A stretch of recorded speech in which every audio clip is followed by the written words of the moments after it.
Okay, good morning. We're going to go ahead and start this class. And if you have made some decisions to stop using oil because you've heard of Dr. Caldwell Esselstyn, he's the famous heart specialist who has helped so many people to reverse their clogged arteries in their heart just by a plant-based diet that's been oil-free and limited nuts and avocado also. But this is going to go into the reasons why that works so well. And so we're going to talk about omega-3 and omega-6 fatty acids. And let's start with a Bible verse, 3 John 1, verse 2. It says, "Beloved, I wish above all things that thou mayest prosper and be in health, even as thy soul prospereth." And that is my heart desire, is that people receive ultimate health, because it does affect us mentally and spiritually. And the thing about health is very simple. I know that we try to make it complicated, but circulation is the key. And there's a quote that I like, found Testimonies, page 532. It says, "Perfect circulation is perfect health." And we're going to talk about how these oils can clog up the circulation. So understanding the importance and how circulation works is what's going to help us. So there are two fluid systems in our body that need to be circulated. One is the blood and the other is the lymph. And they're both are increased by exercise and sufficient intake of water. We're not going to go into that today, but those two things are very important. The thing we're going to talk about is how they are slowed down by refined foods and heavy mucus-forming foods and cooked foods. And so both of these circulations will be slowed down by that. But we're going to talk today about the refined oils and why is it that they are so important to understand how they clog up the system and stop the circulation, cause inflammation. Should we be concerned with fat in our diet? And from one of my favorite health books called Counsels on Diets and Foods, page 63, paragraph 4, it says, "Grains and fruits prepared free from grease and in as natural condition as possible should be the food for the tables of all who claim to be preparing for translation to heaven." And another quote from the same book says, "A plain diet, free from spices and flesh meats and grease of all kinds, would prove a blessing." So, as free from grease of all kinds as possible. So let's define what is grease. In the dictionary, it's plain. It's any oily or fatty matter in particular. And of course, the verb is to oil. Why no grease of any kinds? Well, grease will slow the circulatory system down, both the blood and the lymph. The lymph system is our waste removal system. When this system gets congested, tumors can form. When eating grease or fat in its free-flowing, refined form, you can have problems with the fat globules that are too big, too large to pass through the capillaries in the eyes and ears, causing obstruction. Now, when you're eating the foods like, say, sunflower oil versus eating it in the sunflower, if you eat it in its whole food content, there are properties in that help to emulsify that fat, make the fat globules go through your system in very small globules, whereas if you take the oil out and you take it in, those globules are so large that they can't even fit through your capillaries to your eyes and your ears, causing problems. So we have had people come here to White Creek who have had glaucoma, and the no oil diet that we promote and the low fat is something that has helped them tremendously. So that was one way of how oil can clog up the system. Another way is that many vegetable oils are high in omega-6 fatty acids, which cause a constriction and inflammation of the veins and arteries. This constriction and inflammation can last up to 6 hours after consuming a meal with oil high in omega-6. And we're going to get to that, which oils those are. But when we eat the proper balance of omega-6 to omega-3 in whole foods, this does not happen. Omega-3 lowers cholesterol and causes the arterial endothelium to vasodilate, which leads to an increase in blood flow to the heart and brain. And the best balance of omega-6 and omega-3 is 4 to 1. 4 being the omega-6, 3 to 1 is the omega-3. Now, this is not something that you want to aim for. It's something you don't want to rise above the ratio, above 4 to 1. You can have it 1 to 1, 2 to 1, 3 to 1, and there's many foods that are higher in omega-3.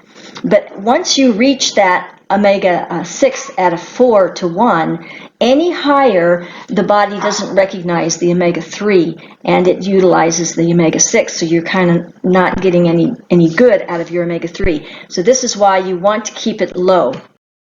Okay, let's look at some of the foods that are high in omega-6. Now, the red is omega-6, the green is omega-3.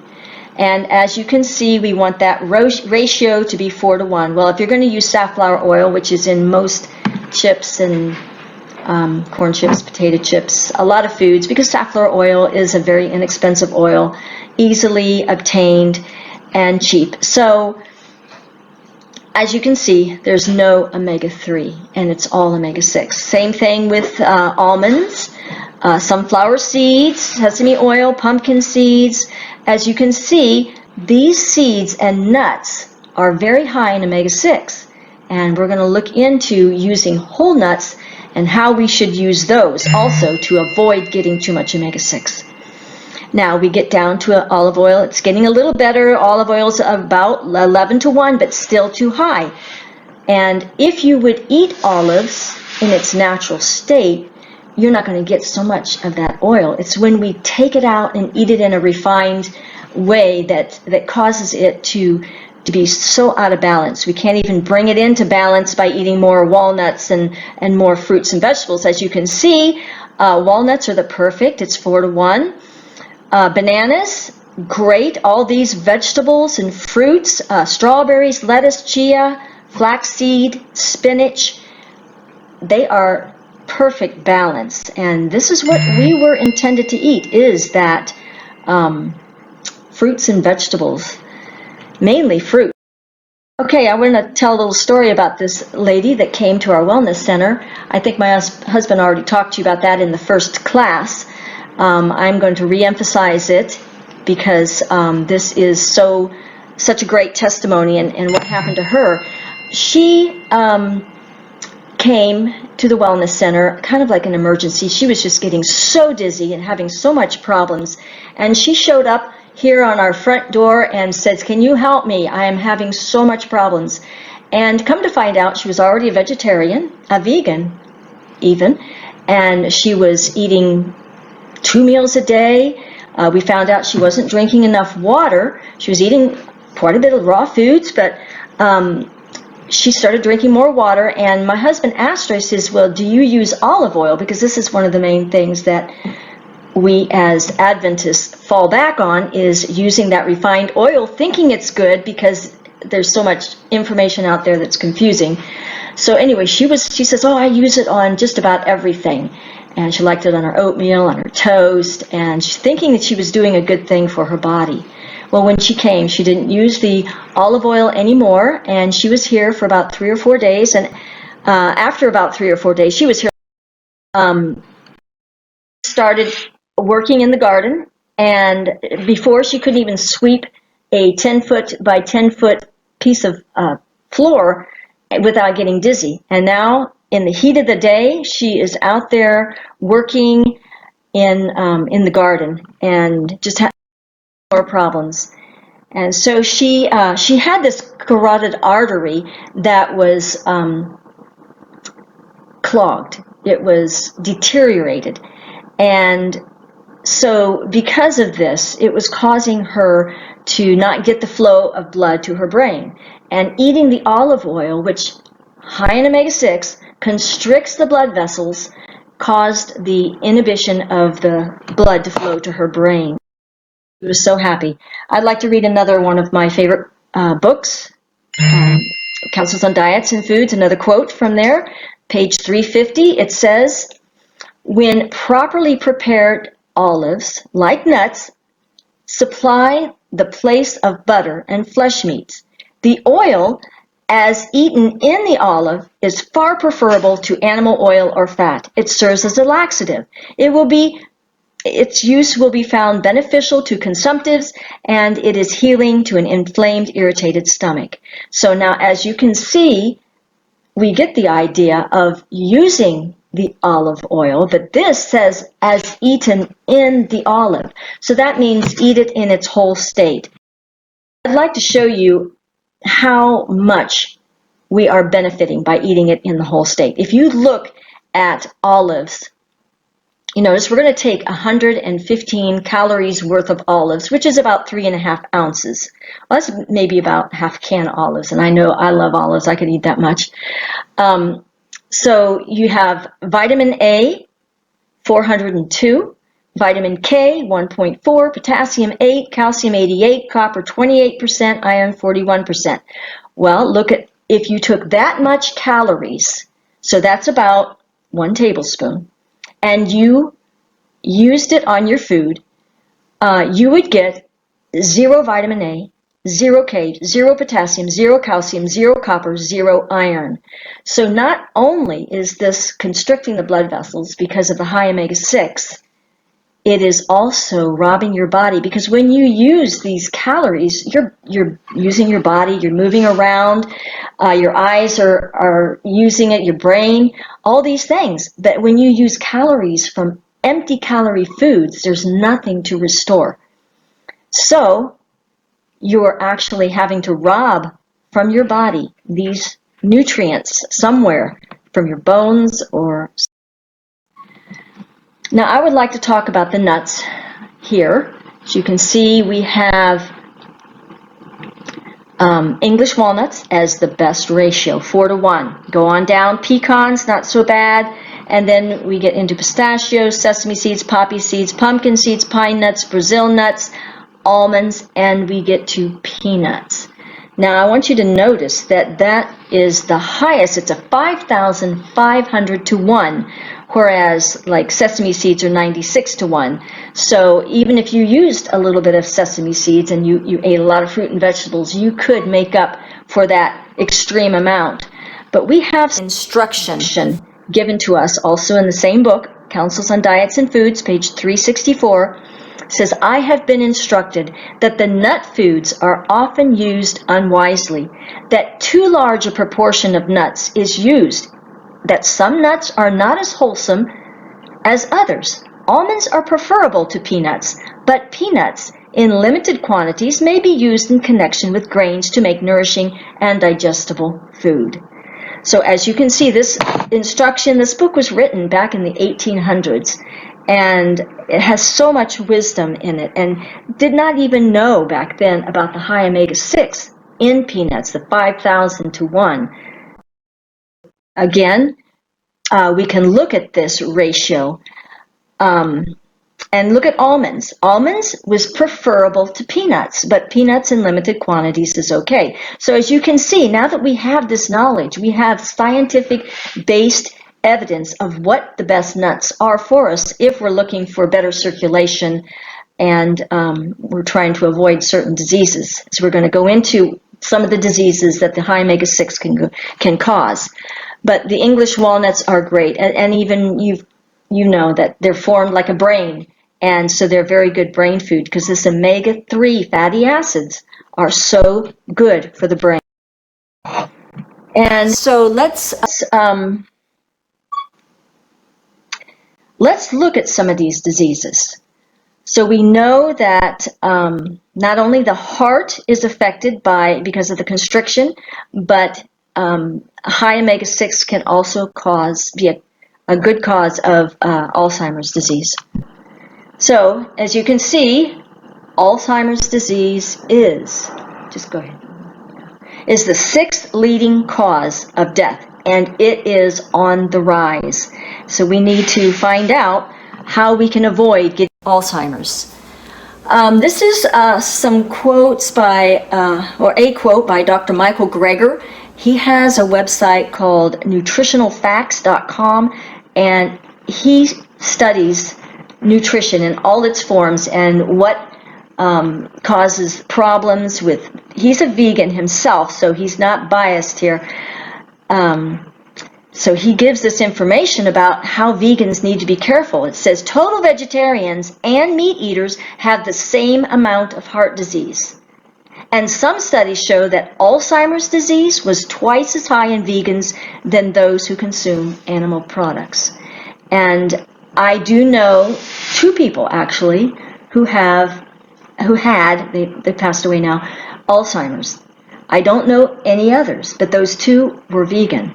So I don't know. This study could be correct, but there is a good reason why, and it's because we need to follow the wonderful instruction that we have. If we do, we will not get Alzheimer's, and it is caused by the high omega-6 fatty acids, and we'll look into this a little bit more.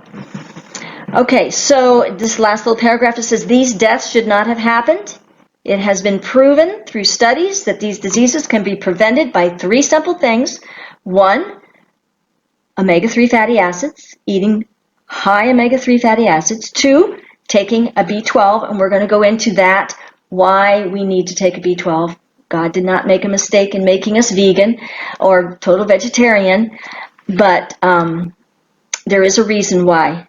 And number three is folic acid, which is found in fruits and vegetables. So if we're eating our fruits and vegetables like we should, be filling up on those and taking our B12 and avoiding the omega-6, we should be fine with not getting dementia.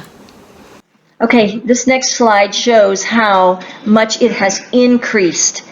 As we can see from 2000 to 2009, that Alzheimer's has doubled. So where it was 14.3, it's now, but this was 2009. From 2000 to 2009, it's even more now. It has increased to 29.8 from 14.3. And in those that are 80 years old, that last one was from 60 to 79. Those that are 80 years old, it went from 144 to 504. And for women, it's about the same. And so we have got to pay attention to what is the cause.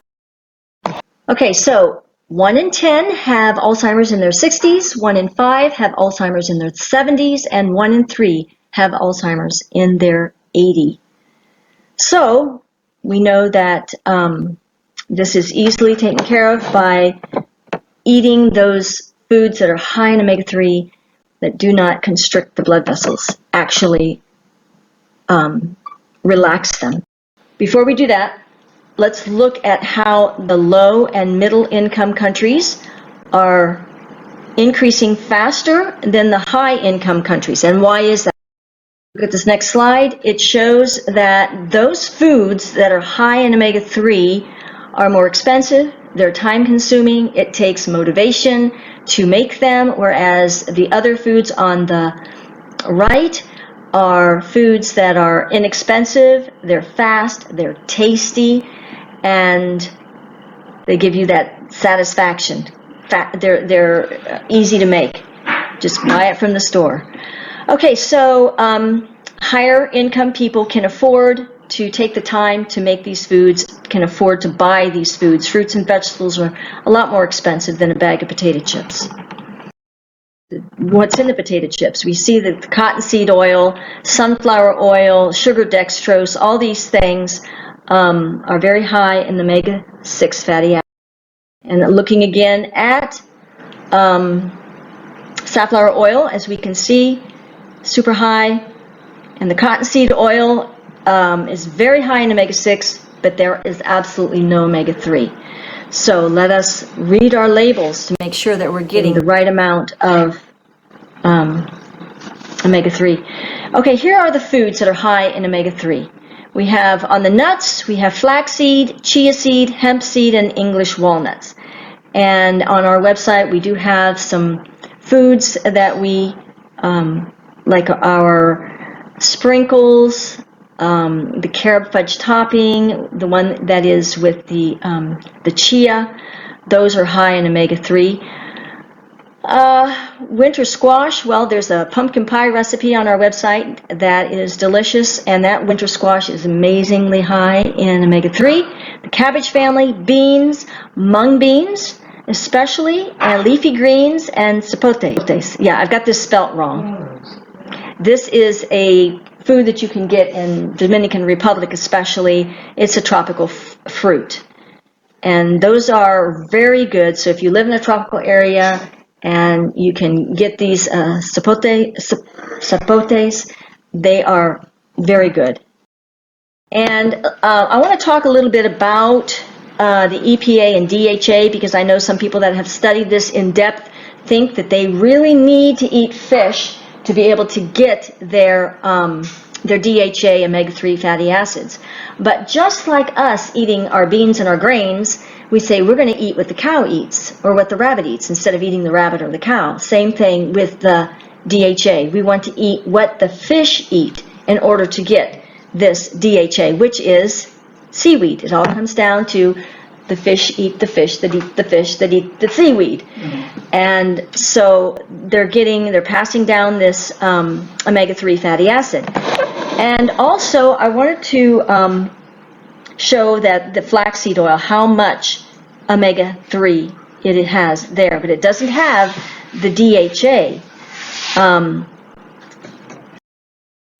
Here's a slide that talks about this more. It says the ALA, omega-3, is from fruit, vegetables, nuts, and seeds. And we make EPA from a combination of ALA and DHA.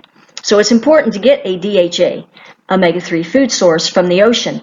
If you cannot do this, if you don't like to eat the seaweed, then you can take a supplement, or you can take seaweed kelp pills. There's seaweed, algae, DHA, total vegetarian supplements that you can take also. And so this increases your ability to have the brain health. The EPA omega-3 is from fish and other animal sources. EPA supports the heart, immune system, and inflammatory response.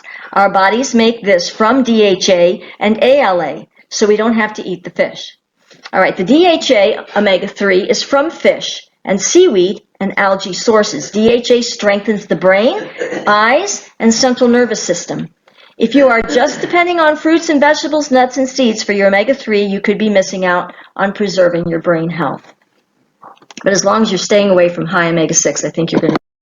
But algae and seaweed are very good. They're vegetarian sources of DHA that can be used for supplementing the vegetarian or vegan diet.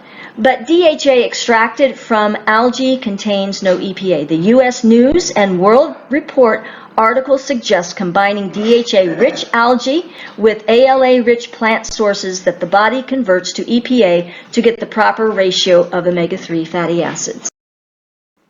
Okay, so here's some sources of the DHA. We can eat nori sheets. They're delicious. We wrap our vegetables, our rice and lettuce and avocado in the nori sheets and eat them like a burrito, and they're very good. You can use kelp pills, chlorella, spirulina, and dulse. Dulse is a very good tasting seaweed. You can get it in that is powdered or in flakes, and you can put it on your salads. And here is a picture of the seaweed.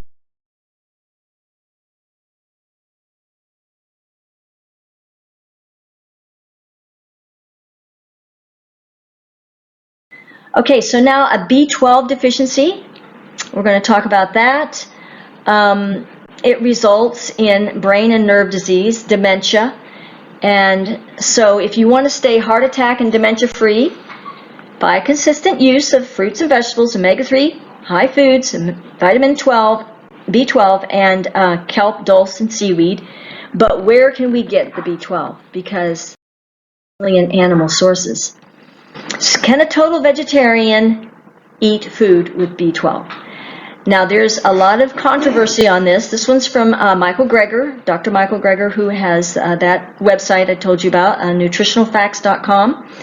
He says, some books and websites claim that plants like sea vegetables, shiitake mushrooms, and tempeh are sources of B12. However, many of them contain inactive B12 analogs, compounds that are similar to vitamin B12, but don't have any vitamin activity. And no plant food has been shown to improve B12 status in humans. There are only two reliable sources of B12 for vegans: foods fortified with this nutrient, which includes nutritional yeast grown on a B12-rich medium, and supplements. Now, you can say that nutritional yeast has B12, but it's only when it's been grown on a B12-rich medium. But why is that? Why is it that we as total vegetarians need B12?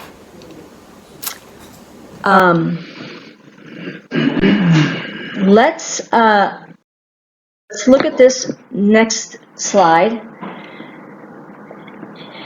This is Leonardo Da Vinci. He was an artist, and he liked to draw the body, the human body. He would dissect it, and he did the first drawings. And this is the first drawing of an appendix, hundreds of years ago. As you can see, it is very large.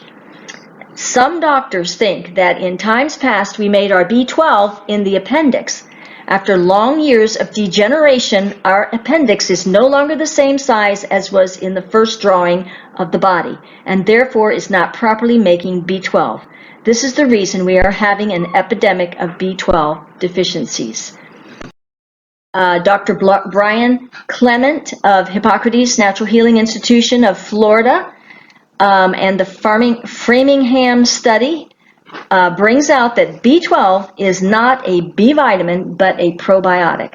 And so because of the degeneracy of our body from being, we are not getting better, we are degenerating, and it could be from so many antibiotics killing off all that good bacteria in our colon and not restoring it properly also, that we have come to where we are now, needing to take B12. So this is the next one. This is the B12 that we recommend, and you can look it up, find out the differences, why the methylcobalamin is the best form of B12, but most vegetarian forms of B12 are the methylcobalamin. And this one is from My Kind. It's a vegetarian culture made from bacteria. They take a bacteria and they culture it with vegetarian food for the bacteria, and so it is considered total vegetarian. And it's very simple, very inexpensive, and you don't need much. So that's going to be the end of our talk, and we thank you for your participation, your listening, and coming here.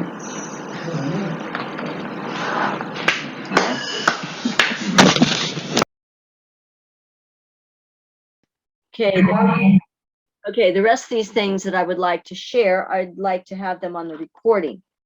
So the first part, you can find the information on dementia and omega-3 fatty acids, the study that I did. So you can look at that video. I've made a separate video on that. If you want to share this information I've given tonight, just go ahead and go to my website, simplypurehealing.com, and you can find the same study that I gave tonight. Okay, so I want to talk a little bit about what I did to get over my COVID, because I was pretty sick. I wasn't as sick as the first time I got it. I got it 2 years ago in March of 2020.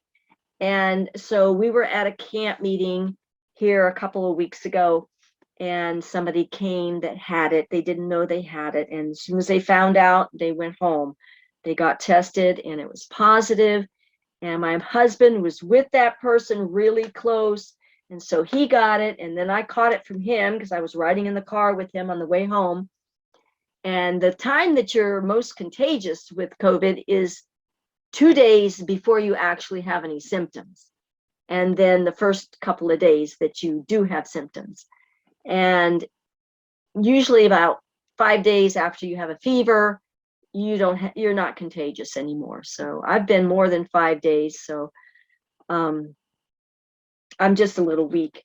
But the very first class that I did for this Zoom class, most of you were there. You can see it, what I had there, because I went into kind of detail what to do for COVID. But I'm going to add a few things tonight. And I'm going to add that I did some fomentations on my chest because my chest started hurting. And since I wasn't home and I didn't have my usual things, I have these special fomentation packs that you can buy. And they're from Chattanooga. If you look up Chattanooga and Fermentation Packs, you'll find them. They're like $10 a pack. You need 2 of them, and you need boiling water, and you dip them in the boiling water, and then you pull them out.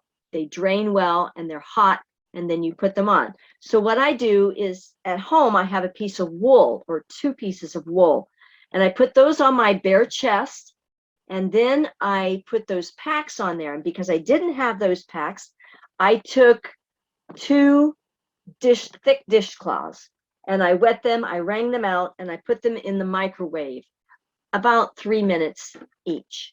So I put the one in, wrung out, damp, in the microwave, and then I took it out and I put it on top of, since I didn't have my wool, I had a cotton flannel pillowcase, and I had several of them. So the reason why wool works so well is because when you put the fomentation on the wool, it doesn't absorb the moisture like cotton does. And so you can take the heat without it transferring the moisture through, and the wool keeps it like an insulation, so you can take the heat without burning yourself. And so I put the cotton pillowcase down, and then I put this also on my chest. I just did the front because I was by myself, didn't have anybody help me do the back part of my lungs. But anyway, it worked really well. I felt so good afterwards. So I did it 4 times. And let me get my ice out of the freezer here.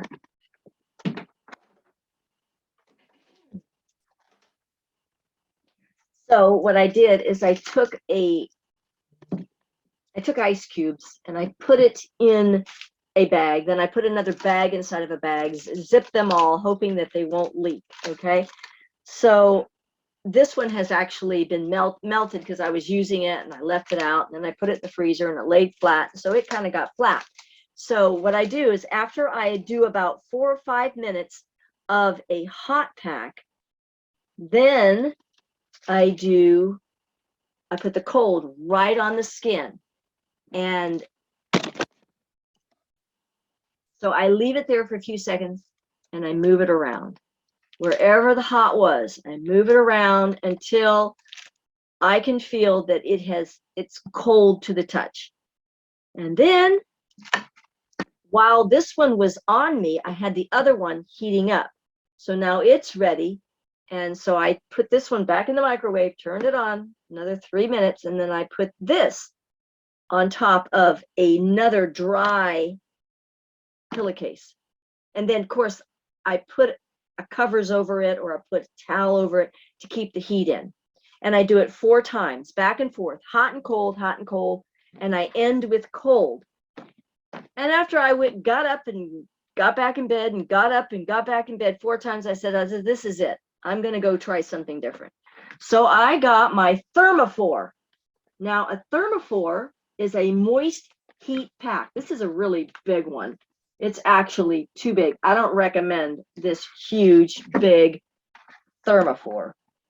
I recommend getting the small square that's 14 inches because it fits so well right on the chest, or on the kidneys, or on the knee, or on the hip, or whatever you have a pain with. Increase your circulation, you increase healing. So I did the same thing, only this is not wet. So it does have moist to it, but it's not wet. So I didn't have to put a towel underneath me.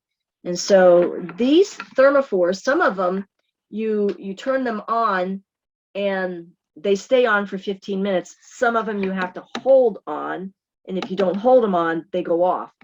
So either one is good because they turn off. But Anyway, so you want to do the same thing. You want to do about 5 minutes of hot, and then you put the ice on, and another 5 minutes of hot. So it was nice. I didn't have to get up. I just used the Thermophore, and it worked just as well. So I recommend the Thermophore. They're about $50 or $60, but the hot is very hot. It's going to be much hotter than a regular heating pad.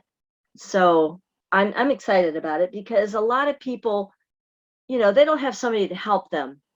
You could lay on your back actually and put this thing underneath you. I didn't think of it, and lay on it, and then you could put your ice pack down on the bed, and then you could move around on the ice until you felt like it was getting cold. And so that's one thing that I did different, is I used that. I did my fever treatments every day, and I think I explained already how to do those. But I did them different this time. For the first 5 days, I just did a fever treatment, took a cold shower, and went to bed.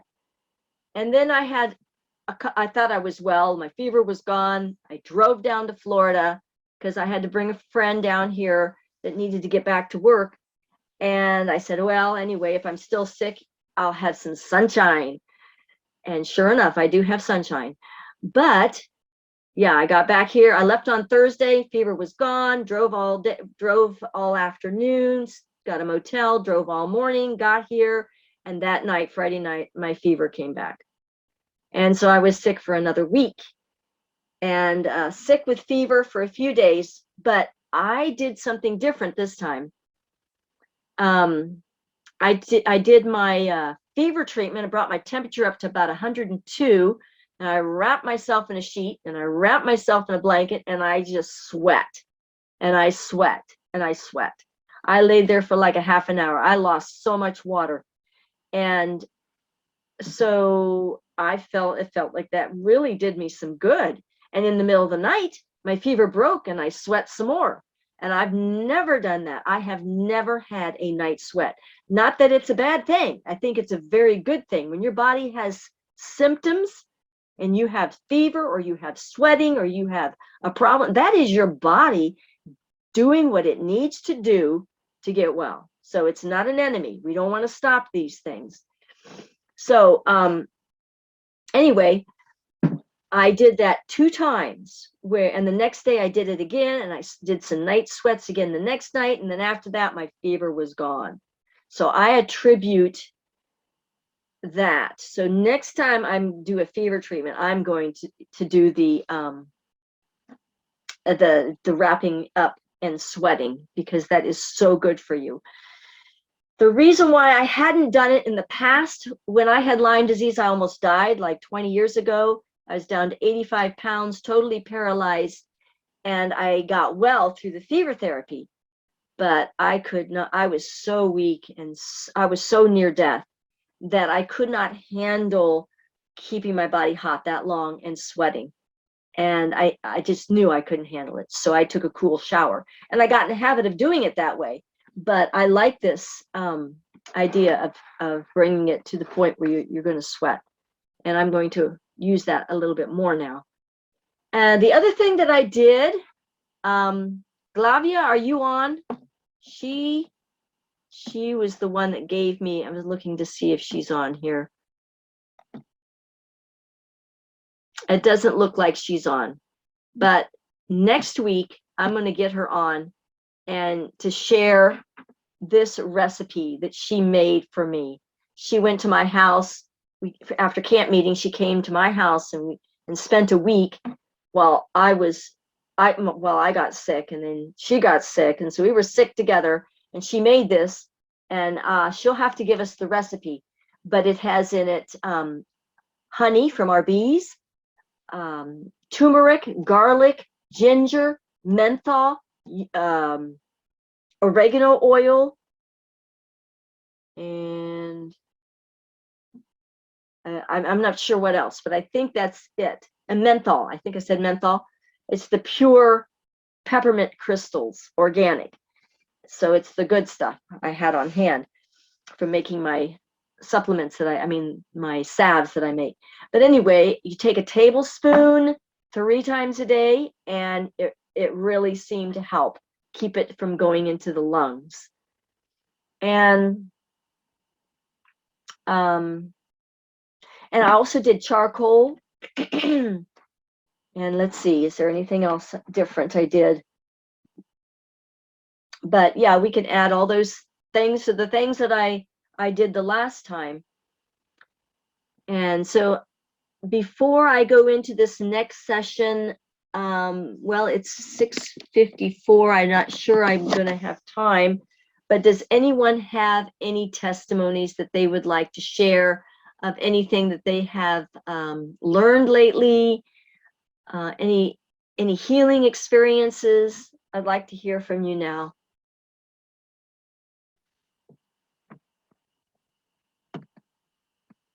Don't be shy.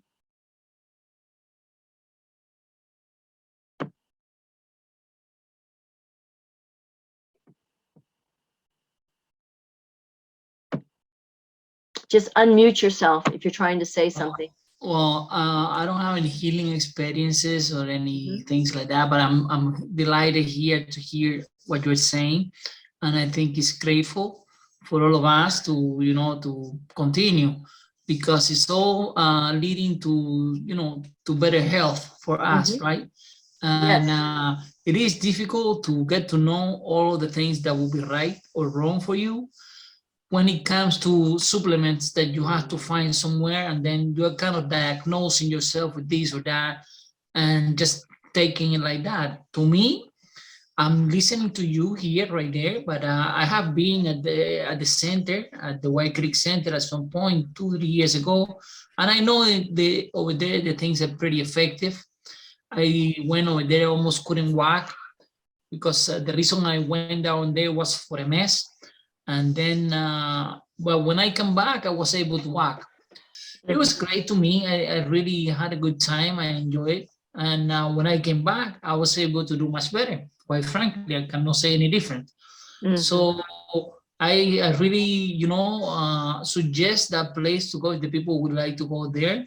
I really think it's a good place to be, and place to get better. That's the place, quite frankly. All righty. Good to Thank be you for here. your Good to be here. testimony. Yeah. Good to be Okay. here.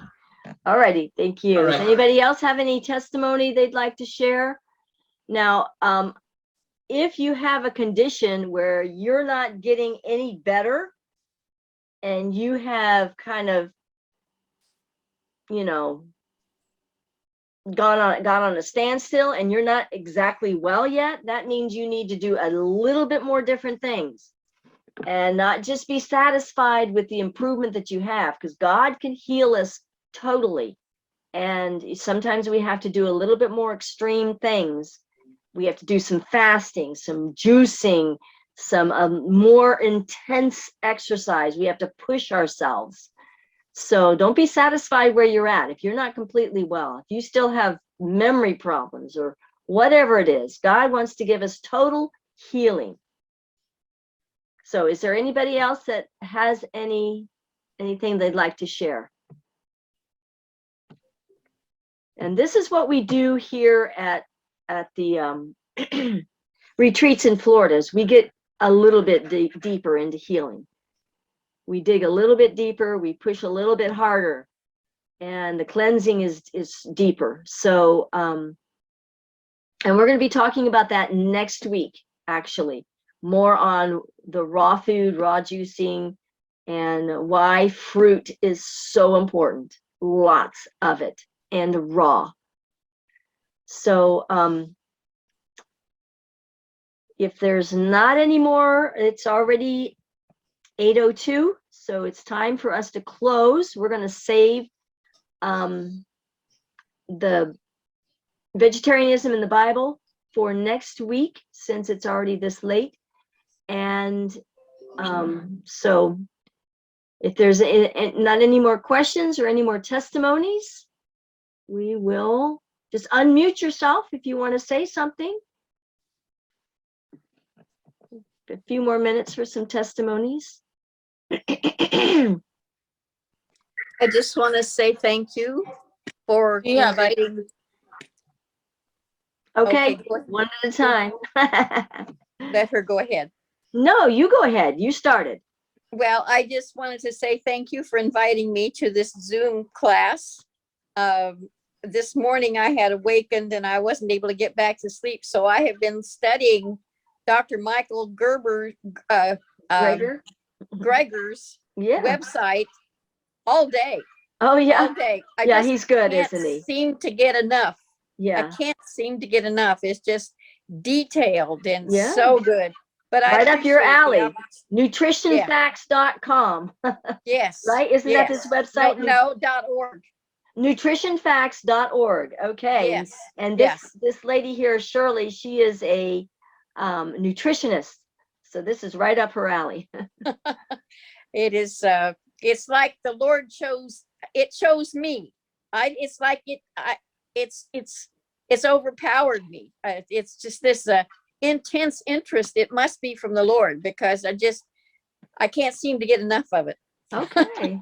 So interesting. It's changed so many lives, and it's very encouraging. It's something we can do something about, and it's very encouraging. Yes. Natalie, did you have something you were going to say? No, sorry, I accidentally hit the button there. But thank you for a great presentation, though. Okay. And I'm happy to hear you're feeling much better. Yeah, I wish I'd have remembered to record the beginning of it because it's a little bit different than the other one I made, because I know you were there at that other one. I thought you were doing it intentionally because I would have reminded you. I said, oh, she's not recording it. Yeah, I guess I'm just still a little tired from being sick. Yeah, that happens. No worries. But it was really great. Thank you. All righty. Praise the Lord. Mm-hmm. And so if anybody else has anything they want to share before we close.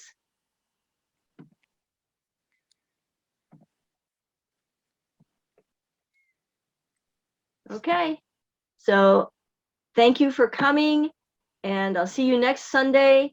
And to get the second half, the better half of circulation, perfect health is perfect circulation.